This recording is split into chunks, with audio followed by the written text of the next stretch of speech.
देखो ना, जैसे मैंने कहा था कि अगले लेक्चर में मैं आपको कुछ न्यूमेरिकल सिखाऊंगा, तो बहुत इजी सा न्यूमेरिकल है।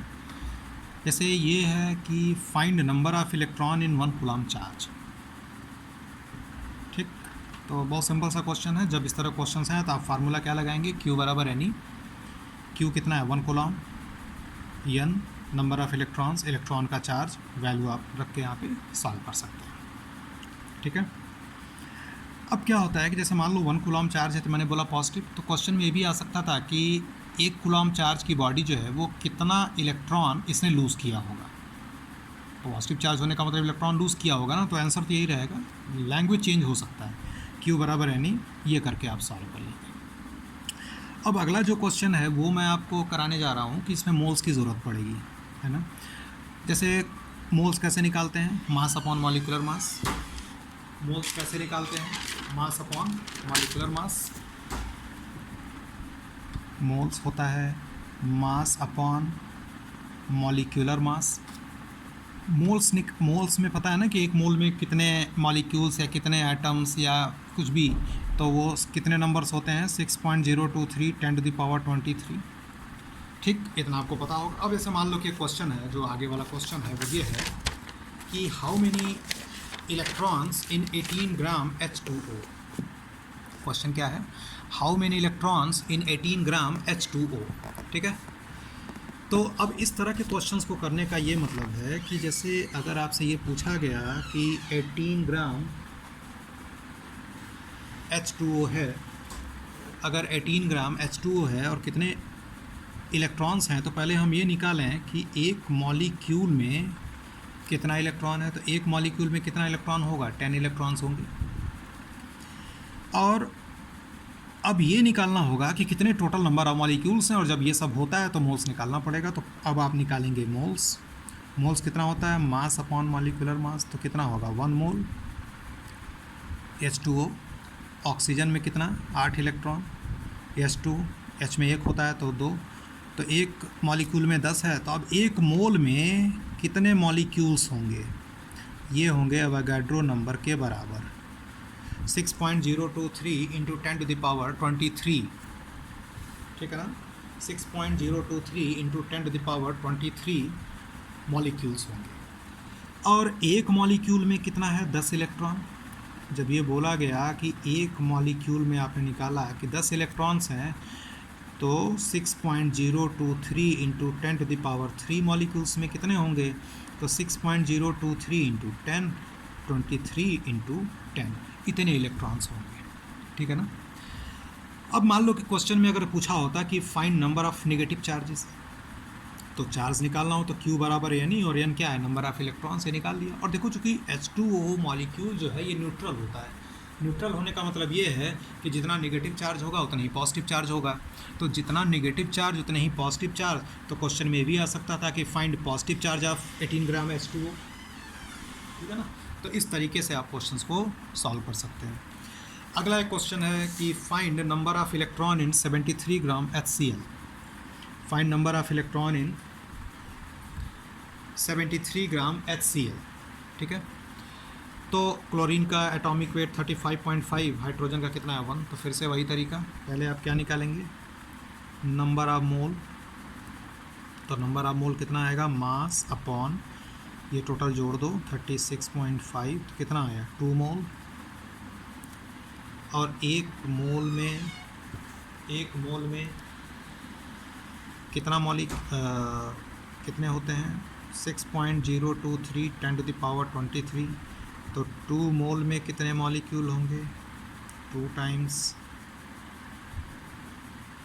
और एक मॉलिक्यूल में कितना इलेक्ट्रॉन, एक मॉलिक्यूल में कितना इलेक्ट्रॉन होगा, क्लोरीन में 17 होता है, एक 18 होते हैं।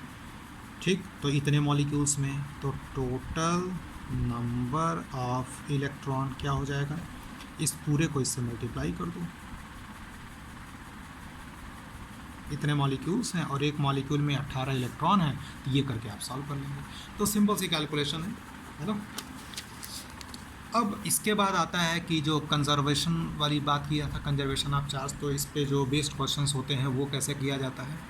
तो ये है कि देखो लिख दिया मैंने, when two charge bodies are brought in contact, जो पहले मैं बता रहा था, इसको हम चार्जिंग बाई कंडक्शन भी बोलते हैं कि जब दो बॉडी को कांटेक्ट में लाते हैं तो चार्ज का ट्रांसफ़र होता है किधर से किधर, हायर से लोअर की तरफ। और हायर से लोअर की तरफ होता है, कब तक होता है, जब तक हायर पोटेंशियल से लोअर पोटेंशियल की तरफ, और कब तक होता है, जब तक कि दोनों का पोटेंशियल बराबर ना हो जाए। तो क्यू चार्ज की बॉडी है, आर रेडियस है, तो उसका पोटेंशियल कैसे लिखते हैं कि क्यू बाई आर। पोटेंशियल तो बहुत डिटेल में हम पढ़ाएंगे ही आपको, लेकिन फ़िलहाल आप इतना ध्यान में रखिएगा। अब एक क्वेश्चन है छोटा सा, कैसे सॉल्व किया जाता है ऐसे क्वेश्चंस को। तो ये पहला क्वेश्चन है कि मान लो कि ये दो बॉडीज़ हैं, एक का चार्ज क्यू रेडियस आर, दूसरे का charge two q radius two R, और दोनों को कांटेक्ट में लाए और फिर अलग कर दिए। पूछा गया कि बताओ final charge on the sphere. तो पहली बात बेटा आप पोटेंशियल ज़रूर निकाला कीजिए, पोटेंशियल निकाल लीजिए। तो इसका पोटेंशियल क्या लिखेंगे, के क्यू बाई आर। इसका पोटेंशियल क्या लिखेंगे, K two q by two R. ठीक है, K two q by two R. तो टू और टू क्या हो गया यहाँ पे, कैंसिल। तो के क्यू बाई आर, तो दोनों का देखो पोटेंशियल बराबर हो गया, दोनों का पोटेंशियल बराबर है। और जब दोनों का पोटेंशियल बराबर हो गया तो कोई भी चार्ज का ट्रांसफ़र नहीं होगा, यानी जो पहले चार्ज था वही चार्ज बाद में रहेगा। ठीक है, अगला क्वेश्चन देखते हैं। अगला जो क्वेश्चन है वो ये है कि दो बॉडीज़ हैं, ठीक है, एक का चार्ज आप देख रहे हैं 3Q है, रेडियस कितना है आर, दूसरे का चार्ज Q है, रेडियस कितना है 2R। दोनों को कांटेक्ट में लाया गया और आपसे पूछा गया कि बताइए इसका क्या फाइनल चार्जेस होंगे। तो देखिए कैसे सॉल्व करना है, ठीक है ना। तो पहला काम ये करो कि जैसे चार्ज जब इनको कांटेक्ट में ला के आपने अलग किया, तो मान लेते हैं कि जिसका रेडियस R है इस पर चार्ज Q1 आया, और जिसका रेडियस 2R है इसका चार्ज Q2 आया। तो पहले तो आप चार्ज कंजर्व कर दीजिए। पहले का चार्ज बराबर बाद का, पहले का चार्ज कितना है 4Q, और बाद का Q1 प्लस Q2, यानी Q1 प्लस Q2 बराबर क्या लिखेंगे 4Q। ठीक है, Q1 plus Q2 is equal to क्या होगा 4Q होगा। ये एक इक्वेशन आया। दूसरा पोटेंशियल बराबर करेंगे, तो पोटेंशियल ये वाला बराबर ना करना, पोटेंशियल ये बराबर करना, इन दोनों का पोटेंशियल बराबर होगा। तो इसका पोटेंशियल फार्मूला क्या लिखेंगे, के Q1 बाई आर बराबर के Q2 बाई 2R। तो के बाई आर देखिए कैंसिल हो गया, और Q2 बराबर क्या हो गया 2Q1। तो Q2 बराबर जब हो गया 2Q1, तो अब क्या करेंगे आप यहाँ पे Q2 is equal to 2Q1। अब ये वाली इक्वेशन और ये वाली इक्वेशन लेके सॉल्व करिए। तो इस Q2 की वैल्यू को यहाँ पे रख दो। तो Q2 बराबर 2Q1, तो कितना हुआ 3Q1 बराबर 4Q। तो Q1 बराबर क्या आ गया 4Q बाई 3, और Q1 जब 4Q बाई 3 आ गया तो Q2 की वैल्यू कितनी आ गई, ये वैल्यू रख देंगे 4Q बाई 3 इंटू 2, तो क्या आ जाएगा 8Q बाई 3। तो देखो इस तरह से आपको क्वेश्चंस को सॉल्व करना है, और ये मैं आपको दिखा भी दे रहा हूँ, ये सॉल्यूशन देख लेंगे आप, ऐसे मैंने दिखा रखा है। ठीक है, अब अगला क्वेश्चन भी इसी पर बेस्ड है, ये आपको करना है, आपको आंसर मैंने लिख के दे दिया है। ठीक, ये 3Q है, रेडियस 2R है, 4Q है, रेडियस 3R है, final charges on the sphere बताना है। तो ये आपको आंसर आपको दिखा दिया मैंने, 14Q बाई 5, 20Q बाई 5। ठीक है, और एक कॉन्सेप्ट जो इसका लास्ट का है वो समझ लीजिए। इसमें बेटा ये दिया हुआ है, जैसे ये होता है कि अगर मान लो, जैसे मान लो कि अगर मैं ये एक स्फीयर है दो, एक पे चार्ज Q1 है और दूसरे पर Q2 है, और दोनों आइडेंटिकल हैं। देखो आइडेंटिकल होने का मतलब है कि दोनों का रेडियस जो होता है वो सेम होता है। ठीक है ना, दोनों का रेडियस क्या होता है, ये सेम होता है। तो अगर ये Q1 Q2 रेडियस R और दोनों का स्फीयर सेम है, और चार्ज दोनों कांटेक्ट में ला के अलग किया, तो चार्ज पूछा जाए तो बेटा तुम रट लो कि अगर आइडेंटिकल है तो सीधे सीधे दोनों को जोड़ के आधा कर देना, दोनों पर बराबर बराबर चार्ज आ जाएगा। मतलब इस पर भी यही फाइनल चार्ज आएगा और इस पर भी फाइनल चार्ज यही आएगा। इतना कॉन्सेप्ट समझ में आ गया होगा। जैसे एक छोटा सा सवाल है, ये Q चार्ज है, ये 3Q है, दोनों का रेडियस सेम है। तो अगर आफ्टर फाइनल चार्ज आपको अगर बताना है, तो अगर फाइनल चार्ज बताना है तो आप देख लीजिए, दोनों को जोड़ के, अगर रेडियस सेम है आइडेंटिकल है तो दोनों को जोड़ के आधा कर दो। इस पर भी Q प्लस 3Q बाई 2, इस पर भी Q प्लस 3Q बाई 2। ठीक, लास्ट क्वेश्चन है इसका कि मैंने 3 स्फीयर लिया, ABC, तीनों आइडेंटिकल है, और मैंने ये बोला है कि पहले A और B को टच कराया जा रहा है, बाद में B और C को टच कराया जा रहा है। तो ए और बी को टच करा रहे हैं, बी और सी को टच करा रहे हैं। पहले ए और बी को टच कराया, अलग कर दिया, फिर बी और सी को टच करा के अलग रख दिया। तो बोला गया कि find final charges on the sphere.